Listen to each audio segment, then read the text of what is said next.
vous avez une vision un petit peu, ça c'est le ruisseau souterrain, une vision des grands espaces qu'il y a sous terre. L'intérêt de cette grotte en particulier, c'est que c'est une des plus grandes grottes, c'est la plus grande grotte du Tarn, et c'est une grotte qui est classée parmi les 100 plus belles courses de France. Au niveau spéléo, c'est pas rien. Voilà. Alors, outre l'intérêt spéléologique, évidemment, c'est l'intérêt archéologique qui nous intéresse. Alors là, peut-être on peut regarder derrière. L'intérêt archéologique, c'est quoi? Eh bien, tout simplement, c'est que si vous regardez par terre, quand l'argile, quand il a plu sur de l'argile, vous avez vu qu'on retrouve évidemment des petits blocs de calcaire comme ça, il y en a plein. Ça, c'est normal, hein, c'est le phénomène d'érosion. Mais on trouve aussi des petits morceaux de pierre comme ça. Voilà. Et ça, il y en a beaucoup, beaucoup, beaucoup, beaucoup. Regardez, quand on lessive la terre, on en trouve beaucoup. Ça, c'est du fer. C'est ça qui les intéressait. Et c'est d'autant plus intéressant pour eux, c'est que ça se trouvait sous forme de petits gravillons, sous forme de petits graviers. Ça, c'est prêt à être mis dans un bas fourneau. Vous pouvez en prendre, si vous voulez, vous pouvez en garder, il y en a partout. Donc ils ramassaient ça, on a fait l'expérience, en une heure, on ramasse 10-15 kilos de ça. Imaginez-vous le nombre, quand il commence à y avoir 20-30 personnes qui travaillent, vous pouvez très facilement ramasser 300-400 kilos d'hydroxyde de fer. Ça va partir dans des endroits où ils fabriquent du charbon de bois, c'est-à-dire sur les versants, tout autour, là, ils transportent ça, ils les amènent dans des bas fourneaux et ils mettent une couche de charbon de bois, une couche d'hydroxyde de fer, une couche de charbon de bois, un millefeuille comme ça monte sur plusieurs mètres de hauteur. Tout ça c'est fermé dans une espèce de cheminée qui est faite en argile avec de la terre, de l'argile, de l'herbe, un peu de tout, pour le rendre hermétique avec une entrée par le bas et une sortie vers le haut. Pour faire convection, on allume ça et avec des soufflets, pendant 2-3 jours, eh bien, on fait fonctionner tout ça. Le charbon de bois fait fondre l'hydroxyde de fer. La masse diminue, et au fur et à mesure que la masse diminue, on en rajoute par an toujours, de l'hydroxyde de fer, le charbon de bois, et ça publierait autant qu'on peut. Et à la fin, on va se retrouver à ce qu'on appelle une loupe de fer, qui peut faire 20-30 kg environ, 40 kg. Et avec ça, après, on doit le forger et on fait du fer. On est sur cette exploitation, on se retrouve vers l'an 1050, entre 1050 et 1150. C'est intéressant de savoir ça parce qu'à partir de 1050, c'est au moment où c'est un peu avant les guerres de religion, c'est la guerre méridionale ici. C'est un petit peu la guerre contre le comte de Toulouse, avec le comte de Toulouse, les Trincavel qui sont avec le roi d'Aragon. Voilà, il y a beaucoup de problèmes, donc déjà c'est la guerre, on a besoin de fer.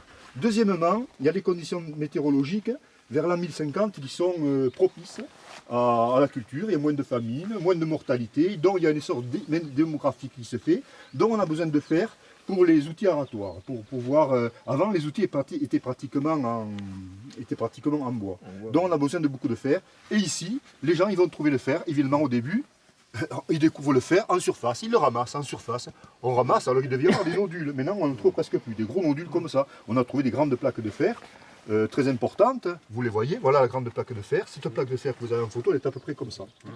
Donc ils ramassent tout ça, puis une fois qu'ils ont tout ramassé sur le plateau, il n'y en a plus, donc ils commencent à creuser. Et qu'est-ce qu'ils font? Ils creusent des dépressions naturelles qui ont été comblées à rabord au départ. Ils sortent dans l'argile, ils sortent tout ça, évidemment ils trient. L'argile, ils la mettent à un endroit bien particulier, c'est là où vous êtes. C'est tout ça, c'est absolument artificiel. Et si vous voulez, ils creusent plein alors ça fait des trous tout partout. Vous avez plein de trous partout. Et quand ils arrivent à ne plus en trouver, qu'est-ce qu'ils font? Ils rencontrent des entrées de grottes, ils pénètrent dans les grottes, et c'est là qu'ils ont trouvé donc, la grotte du Calel et tout ça. C'est certainement eux qui ont ouvert ces grottes-là.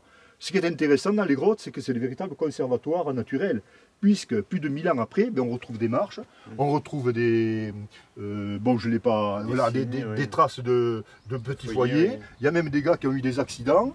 À l'intérieur de la grotte, on a trouvé un squelette, on trouve des outils, on trouve même des empreintes où ils mettaient des échafaudages en bois. Évidemment, le bois est pourri, mais on retrouve des morceaux un peu bizarres par terre, avec par exemple des encoches dans le rocher qui montrent qu'ils calaient des poteaux et ils pouvaient montrer sur des dizaines, 30 mètres.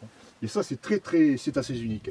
Et alors, ce qui est très important aussi dans cette grotte, c'est qu'on a trouvé des dessins et des gravures. Des gravures sous forme de signes cabalistiques. On ne sait pas trop à quoi ça correspond. Ce qui est certain, c'est qu'il y a des constantes. On trouve ça dans le Sabartais, dans le Vercors, dans beaucoup de grottes de France. On trouve ce genre de symbolique qu'on n'arrive pas à bien déchiffrer. Et à côté, il y a plein de petits dessins qui sont essentiellement des anthropomorphes. Alors si certains sont manifestement faits par des enfants, notamment ce genre de dessins, c'est les hommes têtards qu'on appelle, c'est les premiers dessins que les enfants font en maternelle, où souvent même on fait la tête, on oublie les jambes, on fait la tête et le corps. Parfois il y a les bras, on ne le voit pas sur ces dessins-là, il y a les bras qui sortent directement de la tête et on oublie le corps. Par contre il y a deux pieds qui partent directement. Enfin voilà, c'est vraiment le graphisme d'enfants de... maintenant c'est des enfants de 4 à 5 ans qui font ça, mais nous on sait que c'est des enfants de 8 ans, puisque dans la grotte on a trouvé des empreintes de pieds humains, pieds nus, pointure 33, voilà, pointure 33 qui correspondent dans les enfants de 8 ans. Ce qui veut dire que dans cette grotte, il y a des enfants de 8 ans qui travaillaient, et on en est sûr, puisqu'il y a des galeries où on voit que ça a été creusé, moi je n'ai pas pu y rentrer. Il faut un enfant et on voit, ça part, mais on n'a pas pu y aller, quoi. Et ensuite, il y a d'autres dessins qui, par contre, eux, semblent beaucoup mieux dessinés, qui livrent un message. Alors celui-là, on voit deux bonhommes qui tombent. La tête en bas, ils sont les pieds en haut, évidemment. Ils l'ont dessiné comme un panneau danger. Vous savez, les panneaux danger qu'on a au bord de la route. Eux, ils mettaient ça, tout simplement parce que quelques mètres plus loin, si on ne fait pas attention, ben, il y a un puits, on peut y tomber. Parfois, ça va être... bon, il n'est pas là-dessus. Parfois, vous avez un anthropomorphe, vous avez une grosse tête, un corps, et... il n'y a qu'un bras qui fait comme ça. Direction. C'est la direction. C'est-à-dire il faut aller par là. Là, c'est pas bon. Voilà. D'autres dessins qui vont montrer un mineur stylisé, avec la haute sur le dos. Ici, on voit un mineur, par contre, avec une espèce de couvre-chef, une espèce d'harnachement, avec une haute aussi sur le dos, et un petit piolet devant. Voilà. Alors tout ça, c'est quand même assez fantastique, de trouver des dessins de 1050. Par contre, en aucun cas, ils sont tombés sur des vestiges paléolithiques. Enfin, Alors le problème, voilà, bien bonne question. Le problème, on pourrait se demander, étant donné qu'il y avait du fer, pourquoi pas à l'Antiquité, les Gallo-Romains ou les Romains n'auraient pas exploité cette grotte. Franchement, s'ils l'ont exploité, on n'a aucun signe de visible, tout simplement parce que dans cette grotte, tout a été bouleversé au Moyen-Âge. Donc tout a été recouvert, c'est tellement un petit peu comme à Bernico. Accessible. Voilà. Facilement accessible. C'était facilement accessible, ils auraient pu. Mais il faut dire que le fer, quand même, ils l'avaient en plus grande quantité, beaucoup plus facile à traiter, au Martis, qui ne sont pas très loin d'ici. Il y avait un grand centre sidérurgique, d'ailleurs, qui est décrit d'ailleurs par Strabon. Au Martis, c'était très très important. Bon. Et à l'intérieur, on trouve des céramiques entières qui ont été trouvées sous le sol, ou comme ceci, des petites lampes à graisse. C'est-à-dire, c'est des morceaux de poterie cassée. ou Calais, d'où le nom de la... Voilà, le Calais, peut-être que le Calais vient de ça exactement. Et on retrouve des petites plages charbonnées sur le bord et même des niveaux de remplissage où on voit qu'il y a eu comme de la graisse. Je ne vais pas dire de l'huile, mais plutôt de la graisse avec une petite mèche qui permettait de s'éclairer. L'intérêt de ça, c'est que pour s'éclairer dans certaines galeries, on ne peut pas se servir de torches. Dans les grandes galeries qui sont bien ventilées, pas de problème, les torches, on peut s'en servir. Dans les petites galeries étroites et basses, on ne peut se servir de ça. Et c'est vrai que quand on va dans une grotte, au bout d'un moment, l'œil, il y a une accommodation de l'œil qui se fait que l'œil se met en midriase, on y voit très bien, il suffit d'une simple bougie en quelque sorte pour bien y voir. Et l'intérêt de ça, c'est que vous le mettez où vous voulez. C'est-à-dire vous prenez une montée d'argile, vous la plaquez contre la paroi, vous faites un petit plat dessus, vous posez la poterie dessus, la poterie, la lampe à graisse, vous l'allumez, et vous en allumez 3 ou 4, vous faites de la vision stéréo, en quelque sorte, les lumières stéréo. Ça permet d'avoir les mains libres et de pouvoir travailler tranquillement. Là, je vais montrer quelque chose d'objectif, parce qu'il y en a qui mettent en doute le fait de la détente des versants. Ça, c'est entièrement naturel, ce n'est pas les mineurs qui ont fait ça. Ici, vous avez la stratification, le calcaire, qui à l'époque était comme ça, vertical. Et on voit très bien que le vide a attiré les rochers, donc ils sont complètement déstabilisés, et ils sont en train de pousser comme ça. Voilà, c'est ce qui va se passer dans la carrière dans 30 ou 40 ans. de paléo-chrétienne de la Maurienne. Jean-Paul a travaillé dessus, c'est lui qui fera le pitch. De là, on ira au domaine de montagnard, on fera l'huile de Roquefort et une petite collation chez de Paul, qui sera certainement le prochain maire de Sorel. Le cimetière des Seigneurs qui est à côté, qui vient d'être inauguré, c'est pas mal de trucs aussi. Et la grotte du Calais, toutes les galeries du grotte du Calais sont pratiquement suivant cet axe-là. Parfois, ils sont plus ou moins perpendiculaires, parce que là, c'est lorsque dans le grand bloc sur plusieurs kilomètres, le bloc, quand il y a eu la surrection des Pyrénées, et ben, il s'est un peu cassé, quoi. Donc ça fait des failles transversales, des cases transversales. Les unes très parallèles, il y a celle-là, celle où on est passé, et une autre un peu plus loin. Et c'est à cet endroit-là que se trouvent toutes les grottes. C'est-à-dire chaque fois que vous avez un creux comme ça, C'est bien ce que je vous ai dit, ils ont enlevé le fer en surface. Puis ils ont commencé à creuser les dolines de l'Afrique qui se dissocient de l'Europe, l'Espagne faisant partie de la plaque ibéro-africaine, les Amériques qui se séparent. Et nous on était sur la bordure nord du Gondwana, dans un milieu marin peu profond, en eau assez calme. C'est le vérifier qui s'allume. Il y a des piles. Il y a une autonomie assez grande. Oui, oui, d'accord. Oui, non, c'est vrai. Bon, s'il y en a un qui veut travailler. Non, c'est Ah, c'est là, ça y est. Là, t'as doué, mais faut éteindre. Non, mais. Ah, mais là, c'est parce que. Voilà, c'est tu rappuies, celle du milieu, et tu rappuies, ça éteint. Ça a une odeur extraordinaire. L'âge de Patrick est claqué au Vous êtes beau, président. Ma femme me le dit souvent que je suis beau. Oui, on nous espionne.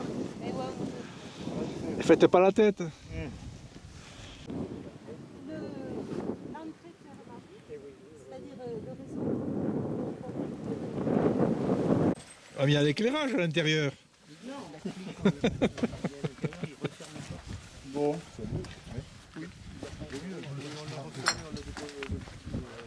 bon, Qu'est-ce qu'il y a? tu fais remarquer la fin? Oui, je fermerai. T'as qu'à fermer. Éviter de tomber de plus haut, quoi. D'accord.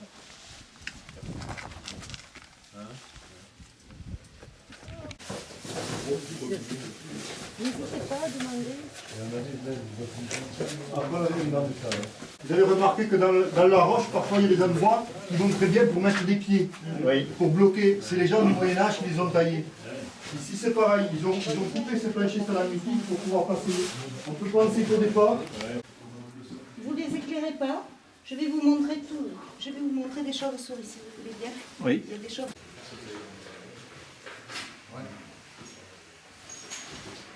C'est comme ceux qui le font en Inde et tout ça avec le sucre.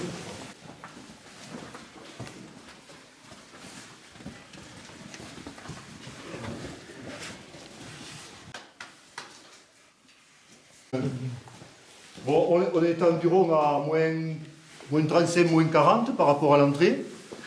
Ici, derrière, c'est la première salle, ça s'appelle la salle de la colonne. Vous allez voir pourquoi ça s'appelle la salle de la colonne, parce qu'il y a une énorme colonne qui est cassée en deux. Je vous la montrerai tout à l'heure. Donc, vous avez remarqué en descendant que la déambulation n'est pas très aisée. Non. Vous avez remarqué que sous vos pieds, il y avait des blocs, mais ils ne sont pas arrangés comme il faut pour qu'on puisse descendre facilement. Donc, c'était les grands axes où les gens sortaient le minaret, par cet endroit-là. Donc là, on faisait des escaliers qui devaient durer et dont on les faisait en pierre. Parfois, on faisait des escaliers qui étaient qui duraient moins parce que tout simplement, ils étaient taillés en argile. C'est pour ça qu'on a mis ce fil, pour de façon de ne pas aller derrière. Vous voyez ici, on devine les restes de 4 ou 5 marches qui permettent de monter au-dessus et qui permettent donc de vider à cet endroit les stériles. C'est-à-dire cette grosse masse que vous avez là, c'est anthropique, c'est l'homme qui a mis, une fois qu'ils ont sorti les oxydes de fer, qui ont mis les stériles à cet endroit-là, ils les mettaient à l'endroit pour ne pas que ça dérange. Tout ce que vous voyez autour de vous, en tout cas le sol, pas évidemment les parois, pas évidemment les rochers, tout ça c'est naturel, mais bien entendu, mais le sol a été entièrement remanié. C'est-à-dire qu'il n'y a rien qui est en place. On voit encore des morceaux de marche qui ont bougé un petit peu, qui sont là, qui ont glissé un petit peu. Mais tout ce que vous voyez là, ça a été remanié. C'est-à-dire que peut-être à une époque, le niveau d'argile était peut-être à ce niveau. Ils ont descendu le niveau pour rechercher les oxydes de fer. Partout, à n'importe quel endroit, vous avez des trous un peu partout. Ils sont passés partout. On y est allé, nous on a exploré tout ça. Et manifestement, il y a des traces partout. Comme derrière, on voit très bien que là, ils ont creusé. Là, ils ont coupé un morceau de plancher stalagmitique pour voir si dessous il y avait l'oxyde de fer. Très rapidement, ils se sont arrêtés parce qu'ils ont vu qu'il n'y en avait pas. Et après, vous pouvez remarquer aussi que tendance à bouger un petit peu, à descendre naturellement. Peut-être un peu aidé pour cela par les tirs de mine qu'il y avait à une époque où ils faisaient des gros tirs. Ah oui. Et donc, évidemment, à un moment donné, alors que ce éboulé était à peu près stabilisé, à un moment donné, cette colonne s'est formée. Là, elle s'est cassée. C'est-à-dire, cette partie-là a suivi le mouvement vers le bas de l'ébouli, et le reste est resté comme ça. Et voilà, et ça bougeait. Et alors, c'est vrai qu'on se rend compte quand même que ça bouge quand même pas mal, parce que nous, il y a presque 50 ans qu'on vient ici, Et là, on y mettait 3 doigts, quoi, tout cassé. Donc ça bouge quand même pas mal. Ça bouge pas mal. Alors vous remarquerez que c'est tout qui bouge, parce que regardez là-bas, vous avez aussi, vous voyez ça, c'est un plancher stalagmitique, c'est-à-dire que c'est fait de calcite, ceux qui forment les concrétions et les stalactites et les stalagmites. Et vous avez, si vous remarquez, il n'y a peut-être pas un bon éclairage, c'est décalé de la paroi. Avant, ça bougeait. Vous le voyez, ça, ça doit être collé. on le voit très bien, là, Ah, on oui, voit oui. très bien cette arête qui avance. Ah oui, la faille. Tout ça, voilà, c'est ça. Même là, c'est coupé, regardez, tout le long, tout le long. Ouais. Donc tout ça, ça bouge. Ah oui. Donc, parfois des simples stalactites, parfois des pans de l'or, parfois des colonnes. Voilà, c'est différent. Vous avez vu Ouais. des témoins d'une ancienne Là aussi. cimentation. Là, par contre, c'est différent. C'est pas pareil que l'autre. L'autre, c'est de l'argile fait avec des blocs calcaires. Là, regardez, il y a des petites plaquettes schisteuses. Ouais. Ça, c'est alluvial, c'est un ruisseau qui a mis ça. Là-dedans, on ne trouve pas d'hydroxyde de fer. Et souvent, ça, c'est souvent pas exploité par les minières.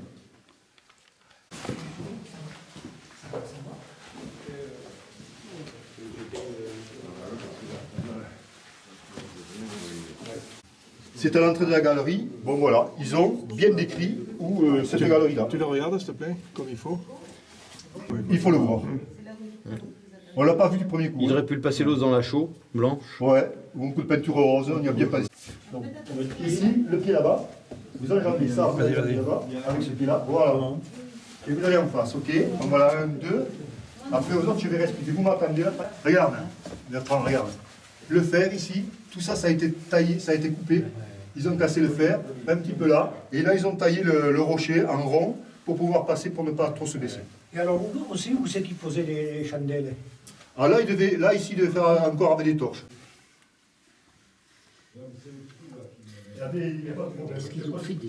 Le tunnel, donc vous voyez bien que c'est artificiel, quoi. Vous amenez, c'est un peu le bordel pour y aller, mais là, il y a des traces partout, quoi. Il y a du fer, là, vous voyez, ils ont enlevé un peu de fer ici. Pareil, parce qu'il a relâché. Moi, j'ai eu un grave accident de spéléo, c'est comme de ça.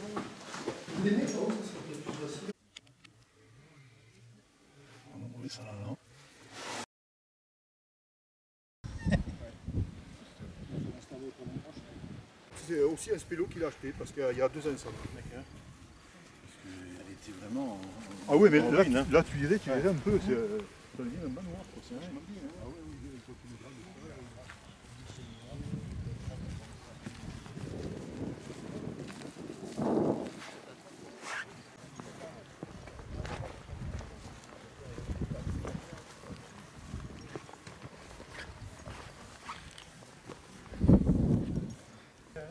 C'est un peu tard quand même maintenant. Mais Maurice, c'est plutôt février, mars.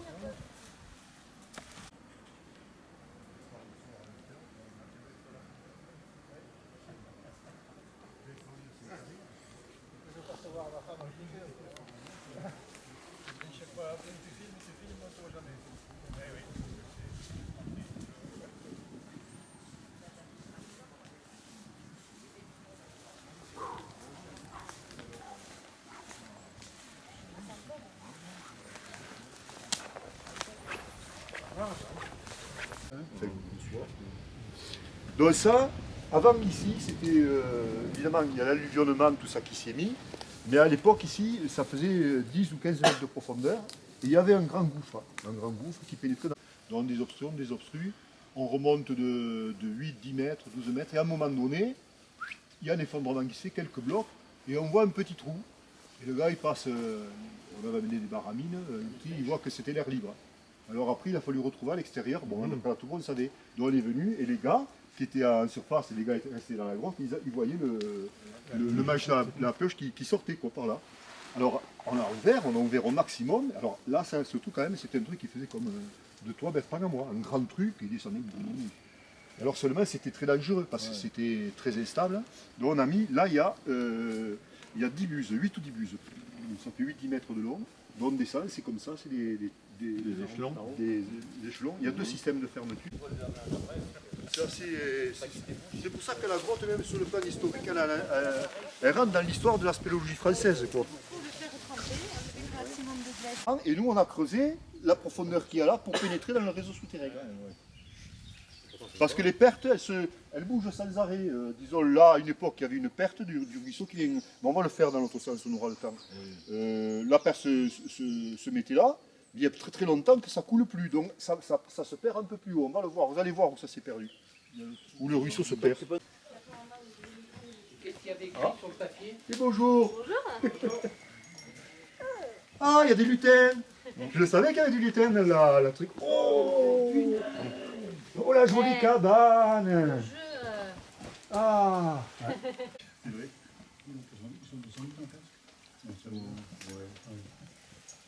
Et alors, le gouffre de Polyphème, alors c'est vrai que ça. Alors il faut le voir ici quand il y a le soleil qui passe. Alors là, peut-être au dernier forage. Donc, et Jean-Paul. Quand on va avoir tout qui va se rejoindre, hein, Ah oui. Jean-Paul. quand ils vont faire un pété, il y a tout qui rejoint. Comme ça. Mois de septembre. Ah, ils vont le vider, ils vont le Ouais, vider. ouais. C'est la chausse trappe. Faut rentrer le ventre. Ah ouais. Et là on va descendre par là. Tiens-toi fort au bâton. Rentre le ventre. Chef, c'est bon? Est-ce que vous connaissez Jean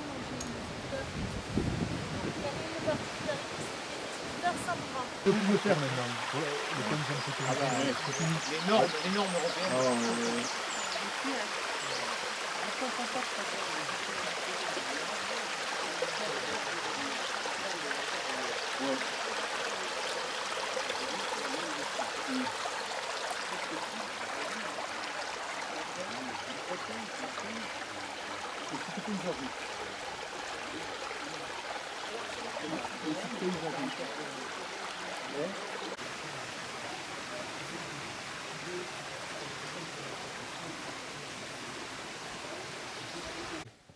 Oui. Des jeunes qui viennent du lycée, c'est là où tu as réussi Non. à les pêcher? Non. Du lycée, on n'en a pas. On les a. Et quand tu vas voir plus loin, il y en a une où ils ont mis des rails. Ouais, je l'ai vu.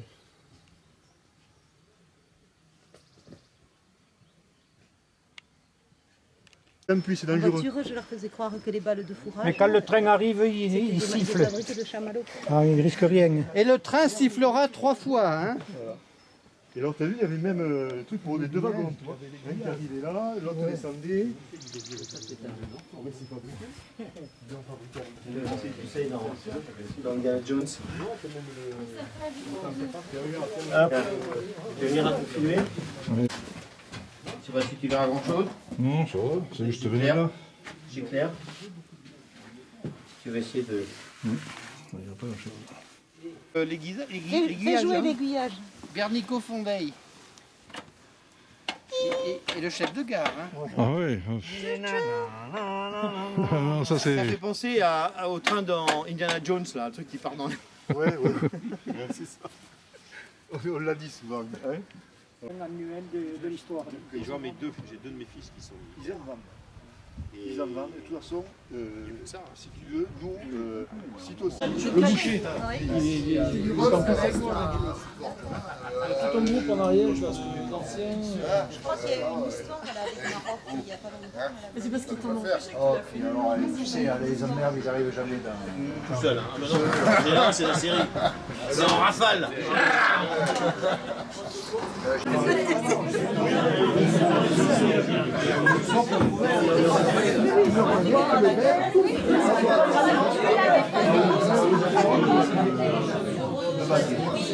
Il a écrit un bouquin. Et souriez les jeunes.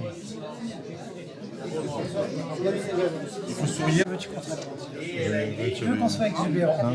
Tu veux qu'on te parle? Tu sais, on peut pas. Moi, j'ai le même ventre qu'Hugo Frey. Et évidemment, tu vois,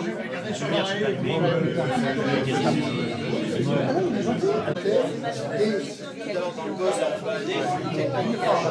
d'autre part, ils mangent à leur faim, manger à leur faim, et ils sont heureux, vous savez.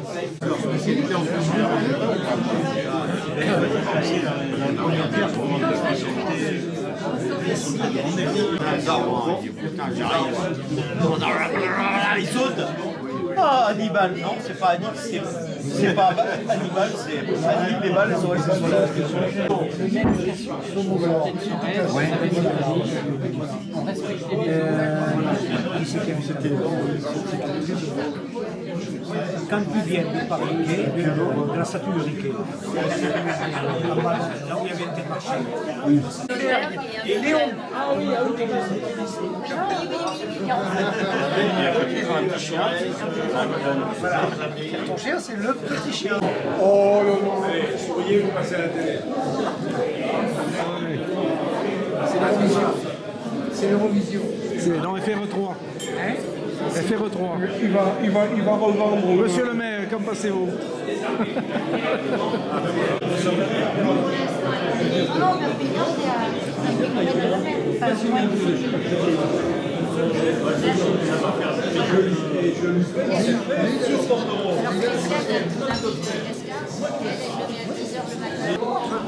Alors que l'escale, elle est à 10h le matin. Oui, voilà.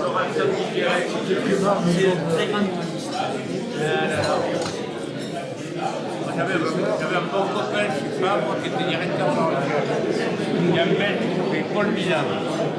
Paul.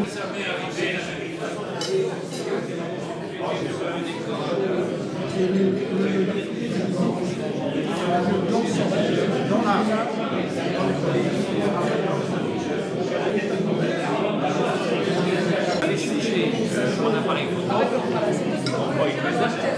Je lui ai dit, pardon, permettez-vous que je fasse une photo de vous sous le portrait de votre père. Alors le père avait des filles, mais il ne savait pas. En plus, il avait une imitation, il avait les mêmes moustaches.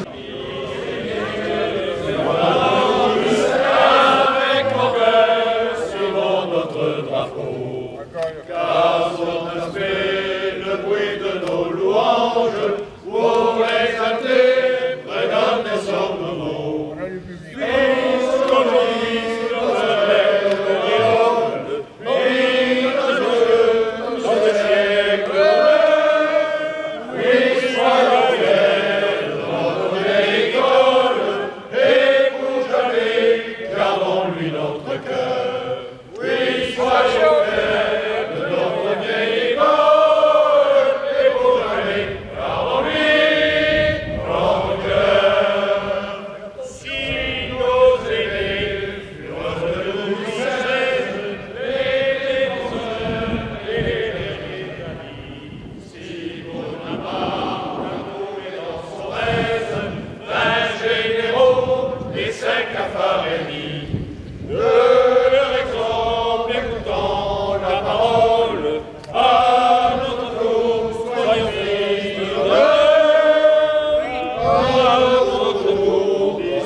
Voilà, Dani. Bravo.